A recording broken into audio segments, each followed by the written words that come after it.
नमस्कार, स्वागत है आपका सीएनबीसी आवाज और मोतीलाल ओसवाल स्टूडियोज में। मैं हूं मनीषा गुप्ता और कमोडिटीज की पहली हेडलाइन आज फिर से गोल्ड से है, क्योंकि लगातार ऑल टाइम हाईज यहां पर बनते हुए नजर आए हैं। आज का अंतर्राष्ट्रीय बाजारों में $3385 पर आउंस का ऑल टाइम हाई है। और जहां तक भारतीय बाजारों की बात है, अगर आप उसमें जीएसटी और मेकिंग चार्जेस जोड़ें तो हम लाख रुपए के ऊपर कारोबार अब भी यहां पर कर रहे हैं। यहां से कितनी तेजी है, क्या करना चाहिए आपको, क्या इस लेवल पे खरीदें, ये बताएंगे आपको। साथ ही बात करेंगे कच्चे तेल की, जहां पर पिछले हफ्ते अच्छी खासी तेजी थी, लेकिन आज कुछ मुनाफा वसूली के साथ कारोबार है। कच्चा तेल एज ऑफ नाउ अपने सारे क्यूज यूएस और ईरान की जो मीटिंग्स हैं उससे लेता हुआ नजर आया है। इस हफ्ते माना जा रहा है कि यूएस और ईरान अपने जो न्यूक्लियर प्रोग्राम है उसका कुछ फ्रेमवर्क बना सकते हैं। ये किस ओर जाएगा, कच्चा तेल वहां से क्यूज लेगा। साथ ही बात करेंगे गेहूं की, जहां पर फसल अच्छी मानी जा रही है। सरकारी प्रोक्योरमेंट में लगातार यहां पर बढ़त है। यहां पर किस तरह के नंबर्स देखने चाहिए, इस पर भी करेंगे बात। हमारे साथ इन सब पर बात करने के लिए मेटल फोकस के सीनियर कंसल्टेंट हर्षल बारोट हैं। साथ ही जीजेसी के पास चेयरमैन सैयम मेहरा जुड़ेंगे। एनर्जी एक्सपर्ट जनेंद्र तनेजा जुड़ेंगे हमारे साथ। और साथ ही साथ हमारे साथ हैं निर्मल बैंक सिक्योरिटीज के VP Kunal Shah. Wheat products promotion council के चेयरमैन अजय गोयल से हम बात करेंगे गेहूं पर। लेकिन सबसे पहले बात यहां पर सोने की होगी, क्योंकि लगातार तेजी यहां पर अब भी बरकरार है। कुणाल, 3350 हो गया, 3385 हो गया, 3500 मई तक आ सकता है, ये ग्लोबल बैंक्स मानते हैं। और अगर स्थिति ऐसी ही बनी रहती है या इससे खराब होती है तो $3700 $4000 पर आउंस की बात भी यहां पर की जा रही है। Current levels, all time highs, आप कैसे देखते हैं इन्हें? विश्व की जो दो टॉप इकोनॉमी है जो 45% जीडीपी लेके आती है, यूएस और चाइना, ये दोनों एक भी जन झुकने की बात नहीं है और एक भी जन कोई पीस टॉक की ओर बढ़ता हुआ नजर नहीं आ रहा है। चाइना ने आज सवेरे सबको वार्निंग दी है कि अगर यूएस के साथ मिलके चाइना को अगर आइसोलेट किया जाता है तो China will not take it nicely. So ये यूएस चाइना को आइसोलेट करने की ट्राई कर रहा है और चाइना सामने धमकी दे रहा है। सो ये सब चीज से अनसर्टेनिटी वर्ल्ड में बढ़ रही है और अनसर्टेनिटी बढ़ने के कारण गोल्ड में जो ग्लोबल ईटीएफ है उसमें होल्डिंग बढ़ती जा रही है। गोल्ड के मेरिट पे $3400 मुझे फुल्ली प्राइस लग रहा है। सो मैं फ्रेश लॉन्ग जाने के लिए रिकमेंड नहीं करूंगा इस लेवल्स पे। मेरी राय में either you should stay away. Jewellers को जो हेजिंग कर रहे हैं वो उसके लिए कोई प्रॉब्लम नहीं है, but from my side, no fresh buying recommendation at this level. I think gold is fully priced at this level. I maintain my view. So even though prices can move up, but I don't want to participate in a short term in this gold rally. Taken. Kunal, जैसे आपने कहा 3400 almost वहीं पर है। I mean यहाँ से $20-30 तो मिनटों में चला जाएगा, लेकिन 3400 के बाद क्या वो 3500 3700 के लिए रास्ता खुलता है? सी देखिए, हमको ये नहीं मालूम है कि सबसे बड़ा प्रॉब्लम है गोल्ड में आज की तारीख में जो गोल्ड का रोल था वो रोल गोल्ड प्ले कर रहा है। अनसर्टेनिटी में gold is consider a hedge, but we don't know what is going to happen with US and China trade war, whether it is going to escalate further. So if I am a geopolitical analyst और if I am somebody who can predict कि आगे जाके war और खराब होने वाली है और इसके कारण बड़े वर्ल्ड में प्रॉब्लम आएगी, then I would still buy gold. I am not able to predict this. और या फिर ऐसा लग रहा है कि नहीं, ये कहीं ना कहीं सैनिटी आएगी और कुछ ना कुछ सॉल्यूशन निकल के आएगा यूएस और चाइना के बीच में, उनके बीच में वार्तालाप होगी। सो ये सब अगर आपका व्यू है तो गोल्ड यहां से धीरे धीरे ड्रिफ्ट होगा, प्रॉफिट टेकिंग आएगा। So right now I am not able to figure out whether it is going to, ये प्रॉब्लम और बढ़ने वाला है। अगर वो बढ़ने वाला है तो मैं बाई करूंगा। मुझे नहीं समझ में आ रहा है कि यहाँ से और चीजें खराब होगी। सो इसलिए मैं मेरी साइड से रिकमेंडेशन देता हूं, गोल्ड फुल्ली प्राइस है। आप एक बार गोल्ड में नया ट्रेड मत कीजिए, यहां से लॉन्ग जाने का। शॉर्ट करने को डर लग रहा है तो मत कीजिए, बाकी नया long I am not recommending. Okay, this is in many many years Kunal, ऐसा टाइम है जब यहाँ पर लोग सोने पर नहीं बता सकते, नहीं बता ही नहीं पा रहे हैं कि यहाँ से आगे किस तरह का मार्केट देखने को मिलेगा। But I get your point कि 3400 ऑलरेडी मार्केट्स में समझ आ ही चुका है और यहाँ से और तेजी अगर देखने को मिल पाती है, अगर जिस तरह की स्थिति बनी हुई है ये वैसी की वैसी रहती है, यूएस और चाइना की कॉन्वर्सेशन वैसी ही रहती है। हर्षल, आई एम श्योर आप लोग बिजी होंगे अब फर्स्ट क्वार्टर कैलेंडर ईयर का यहाँ पर डेटा कोलेक्ट करने में, वो नंबर्स जल्दी शायद आएंगे। कब तक आएंगे टू बिगिन विद, और अब क्या सेंस लग रही है करंट प्राइसेस पे? Good morning Manisha. I think numbers तो world gold council I think 30th मई को रिलीज करने वाले, as far as I know. So actual official numbers आने को तो थोड़ा समय है। बट इन टर्म्स ऑफ क्या हो रहा है मार्केट में, क्लियरली हम एक अनचार्टेड टेरिटरी है, not in terms of price alone. I think geopolitical relationships, trade relationships की अगर हम बात करें तो वहां भी हम एक अनचार्टेड टेरिटरी में है। कुछ एग्जांपल्स हमारे पास है जो 100 साल पुराने हैं टैरिफ्स के, बट 100 साल के पहले यूएस मार्केट अलग था, ग्लोबल मार्केट कंप्लीटली डिफरेंट थे। यूएस इतना डोमिनेंस नहीं था ग्लोबल मार्केट में।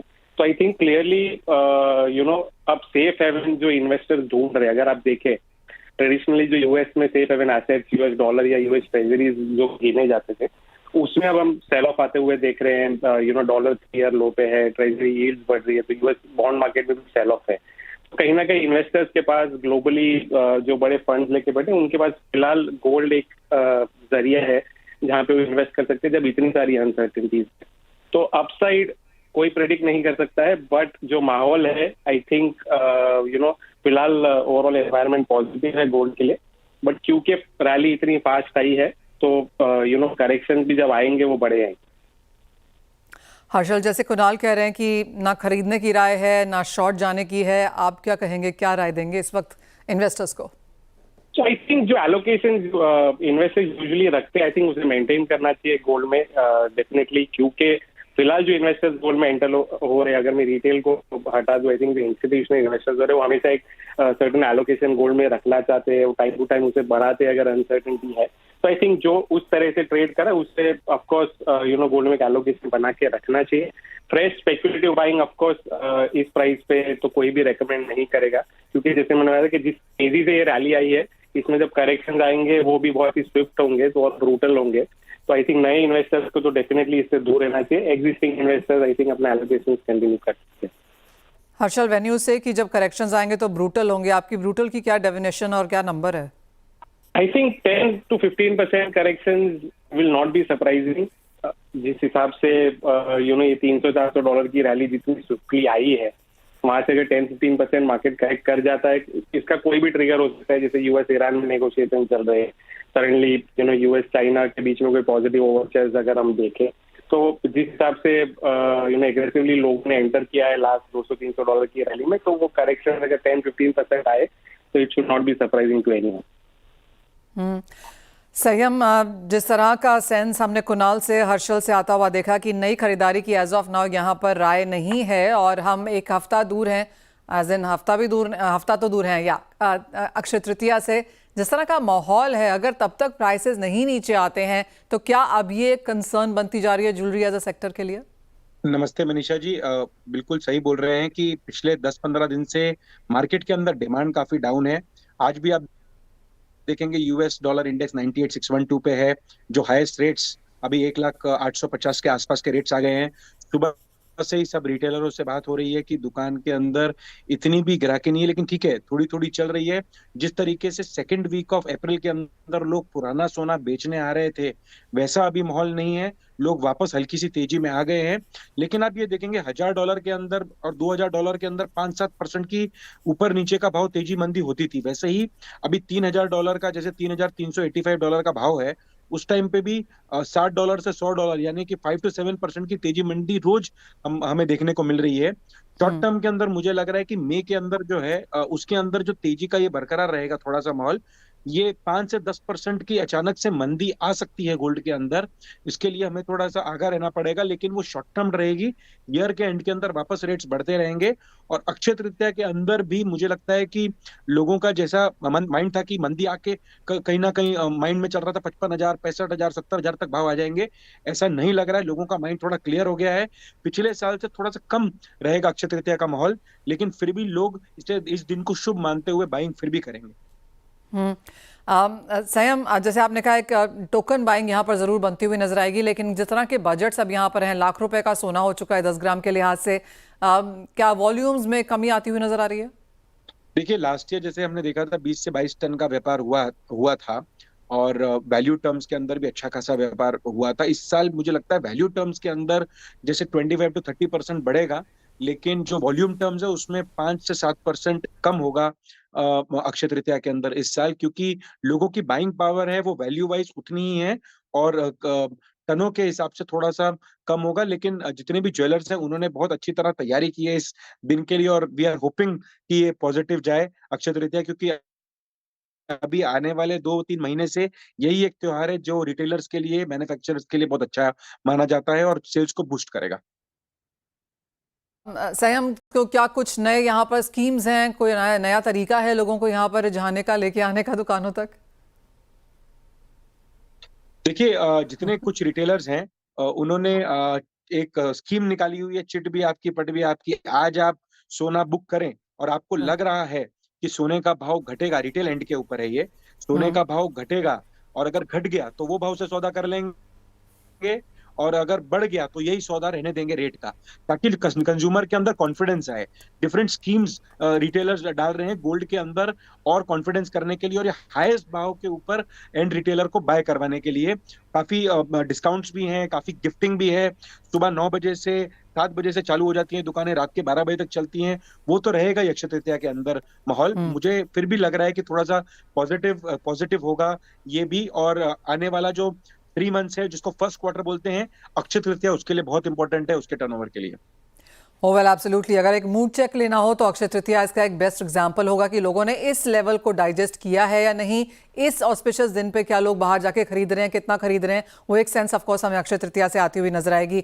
बहुत शुक्रिया संयम, साथ जुड़ने का। हर्षल आपका भी। तो वेल, ये सोने की बात है, खरीदारी की राह फिलहाल यहाँ पर नहीं है, किस तरह प्राइसेस जा सकते हैं उसको लेके भी थोड़ी सी यहाँ पर अनसर्टनिटी है, लेकिन आप देख सकते हैं जैसे जैसे हम बात करते रहे हैं सोना अपने और नए हाईज यहाँ पर बनाता रहा है। अब तक सोने का ऑल टाइम हाई 96,660 है, पर याद दिला दें इसके ऊपर 3% जीएसटी लगता है जब आप इसको यहाँ पर खरीदते हैं फिजिकल मार्केट्स में। तो gold prices currently all time highs पर। साथ ही साथ कच्चे तेल की बात कर लेते हैं, क्योंकि कुछ मुनाफा वसूली पिछले हफ्ते की तेजी के बाद अब यहां देखने को मिली है। थर्सडे को कच्चे तेल में 3% की तेजी थी, उसके बाद ऑफ कोर्स लॉन्ग वीकेंड आ गया। लास्ट वीक तक ये बात थी कि यूएस ईरान के ऊपर सैंक्शंस लगा रहा है, लेकिन अब माना जा रहा है कि यूएस और ईरान एक साथ बैठकर न्यूक्लियर डील का कुछ फ्रेमवर्क बना सकते हैं। उसकी वजह से उस स्टेटमेंट के बाद कुछ मुनाफा वसूली आई है। नरेंद्र तनेजा जी हमारे साथ जुड़ चुके हैं। नरेंद्र जी नमस्कार। As of now everything seems US और ईरान के बीच में उसकी कॉन्वर्सेशंस क्या हैं, क्या स्टेटमेंट्स आ रही हैं, उसका रिएक्शन है, कैसे देखते हैं आप वो बातचीत और ये प्राइस रिएक्शन? नहीं, जैसा आपने कहा, बिल्कुल आपने जो टिप्पणी करी कुछ वैसे ही हालात हैं। दूसरी तरफ ये भी खबरें आई हैं कि यूक्रेन को लेकर के रशिया अमेरिका तो बात कर ही रहे थे, अब यूरोप भी उसमें शामिल हो चुका है। तो लगता है कि उस दिशा में भी थोड़ा सा जो है माहौल ठीक हो रहा है, ऐसा लगता है। तेल बाजार उस पर रिएक्ट कर रहा है। और इधर हम देख रहे हैं हमारे प्रधानमंत्री सऊदी अरब जाने वाले हैं, जहाँ तेल तो जाहिर है जब जाएंगे तो एक एजेंडा पे रहेगा, खासतौर से जो इम्पोर्टिंग कंट्री है उनका नजरिया क्या है उस दृष्टिकोण से। लेकिन मुझे लगता है कि अभी जो हालात चल रहे हैं तो वो अभी आपको जो है वो 60 की रेंज में ही देखना चाहिए।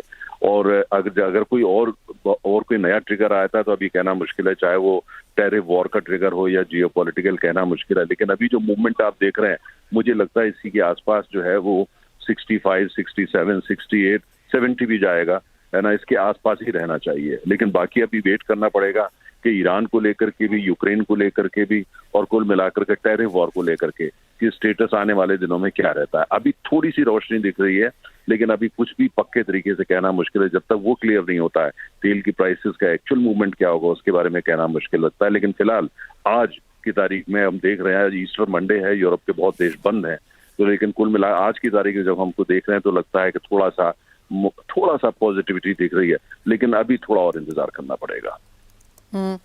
नरेंद्र जी, आप कहेंगे ज्यादातर कमोडिटीज अब मैक्रो होती जा रही हैं, इंडिविजुअल फंडामेंटल्स अब in any case because of tariffs थोड़े से on the weaker side, sentiment weak लगता था, लेकिन मैक्रो ज्यादा रूल कर रहा है? बिल्कुल आपने सही कहा। इस समय जो है चारों तरफ अब उठा करके देख रहे हैं तो मैक्रो ज्यादा रूल कर रहा है, क्योंकि जो अमेरिका जो वर्ल्ड की सबसे बड़ी इकोनॉमी है और वर्ल्ड इकोनॉमी के साथ साथ सबसे बड़ी ताकत भी है, और जो पूरा ग्लोबल ऑर्डर है, चाहे वो फाइनेंशियल ऑर्डर हो, चाहे वो ट्रेड ऑर्डर हो, उसको सबसे ज्यादा दबदबा जो अमेरिका का रहता है। तो वो वहाँ क्या होता है, वहाँ क्या प्रतिक्रिया होती है, हर कमोडिटी के ऊपर क्या दखल अंदाजी है, किस तरह की मिनरल डील वो कल यूक्रेन को साइन करते हैं, सुना इस हफ्ते में होने वाला है।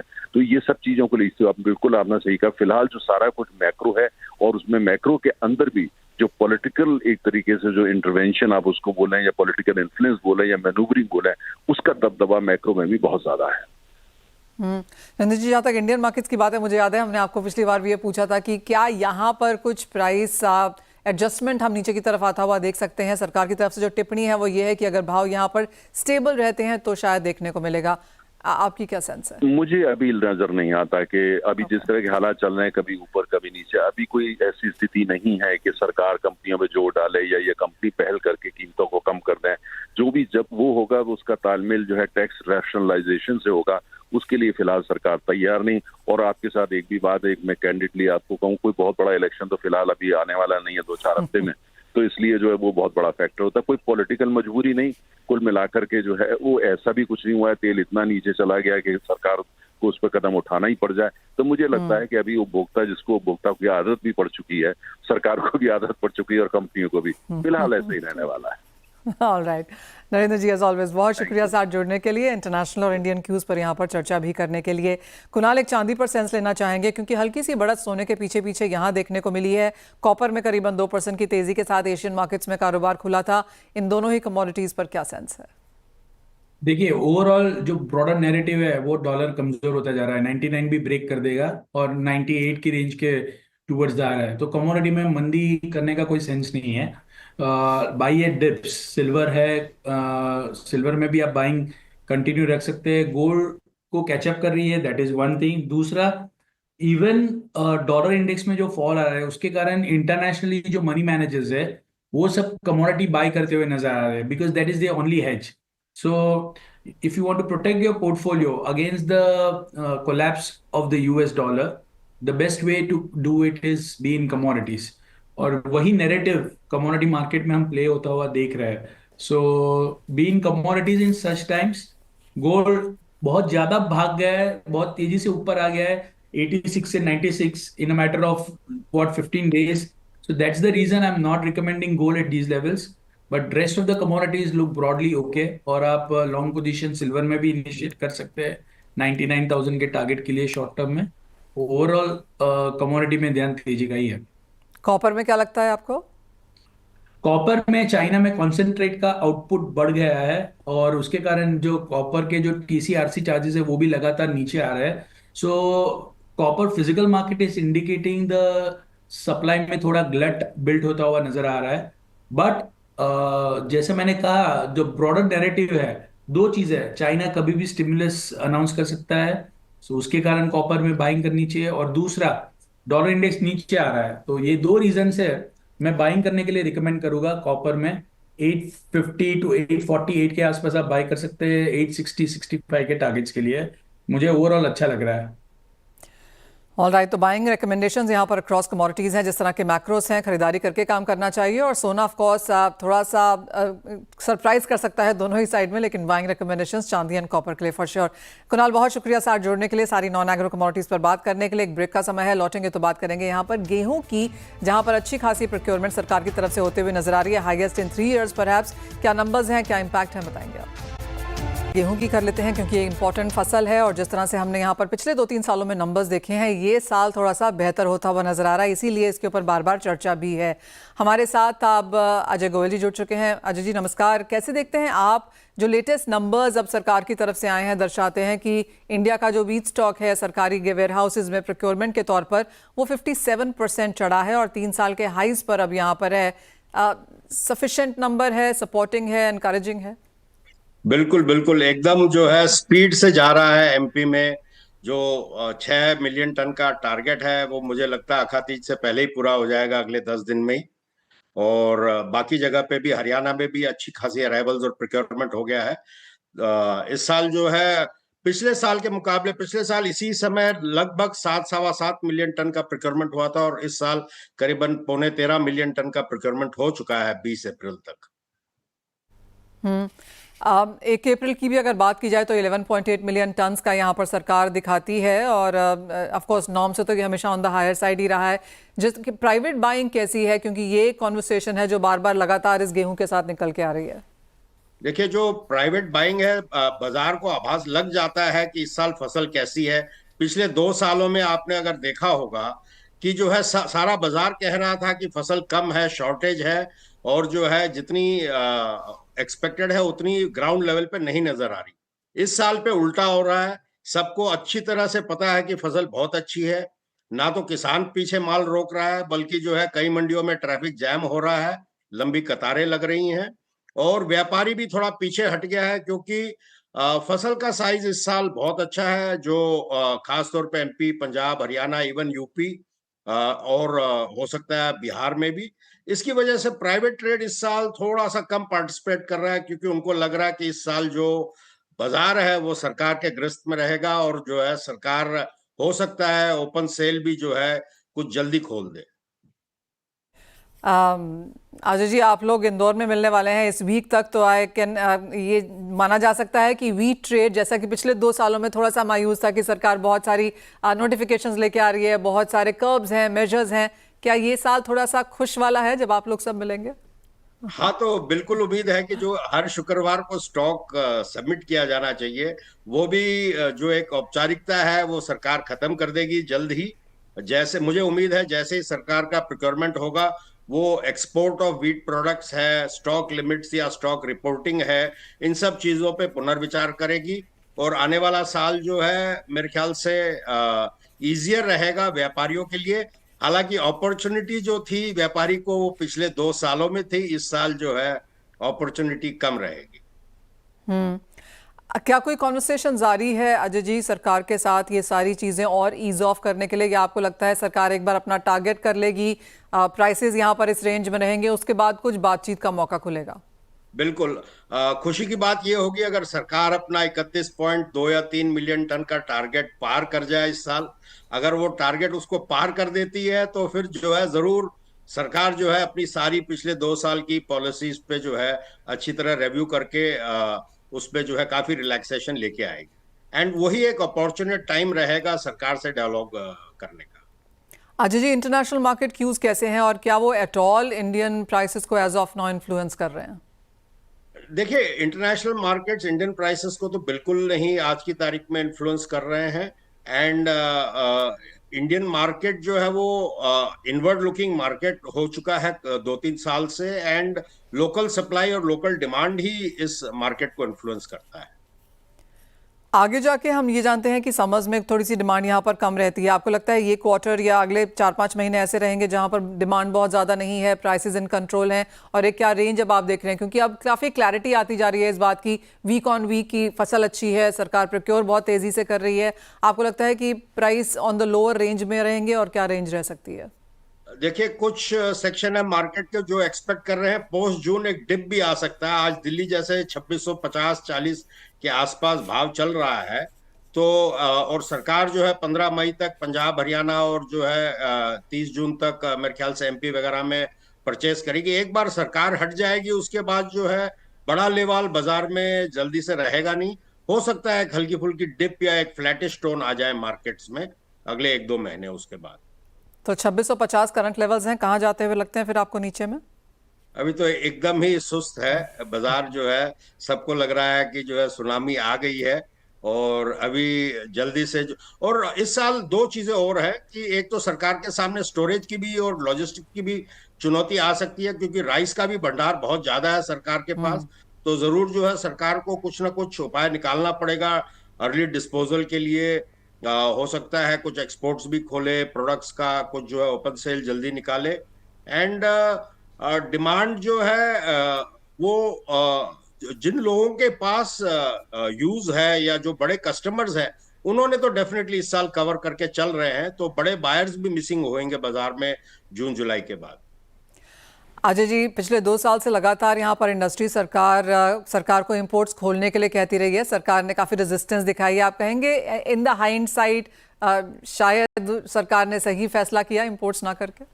देखिए, हर एक जन अपने जो है दृष्टिकोण से देखता है, और सरकार के अनुमान के हिसाब से सफिशिएंट वीट थी, लेकिन ट्रेड का ये कहना कि अगर सफिशिएंट वीट थी तो इतना कॉशन, इतने बंदिशें क्यों थी, और जो प्राइस लेवल्स है वो एक इंडिकेटर है कि एक्चुअली जो है just hand to mouth, touch to touch situation थी, कोई सरप्लसेस नहीं थे पिछले 2 साल। लेकिन इन द हाइंडसाइट आपको लगता है government knew more than what the trades knew? I would say the government definitely managed it well, but they couldn't manage the price line for sure. एक चावल की आपने बात की और मेरा फाइनल सवाल वही है, क्योंकि राइस रिकॉर्ड है, सरकार के पास रिजर्व्स भी रिकॉर्ड पे हैं, एक्सपोर्ट करना ऑफ कोर्स थोड़ा सा जो हमने नंबर्स देखे हैं ऑन द पॉजिटिव साइड है, जो दोनों ही स्टेपल्स में, और जिस तरह से हम 80 करोड़ फैमिलीज को भी देते हैं, एक्सपोर्ट का भी मामला है, क्या गेहूं इसमें कोई रोल निभाएगी? देखिए, जो पहले जो है गेहूं को सब्स्टिट्यूट किया जाता था राइस से as far as government programs है, अब मेरे ख्याल से एज पर चॉइस स्टेट्स को मिलेगा, और जो ये सब्स्टिट्यूशन चल रहा था राइस फॉर व्हीट वो खत्म हो जाएगा। ऑलराइट, तो काफ़ी चेंजिंग साल रह सकता है ये। पिछले 2-3 सालों के बाद अच्छी फसल है, अच्छी प्रोक्योरमेंट है, सरकार के पास जो इन्वेंट्रीज हैं वो काफ़ी हद तक बड़ी हैं, और जैसे प्राइसेस की बात है ऑन द लोअर साइड, कहाँ 33-34 की बात कर रहे थे और 2650 जैसे कि अजय जी हमें बता रहे हैं। बहुत शुक्रिया अजय जी साथ जुड़ने के लिए, और इसी के साथ फिलहाल इस कार्यक्रम में इतना ही समय है, मुझे दीजिए इजाजत। ब्रेक के उस पार लेकर आएंगे इक्विटी मार्केट्स पर पूरा फोकस।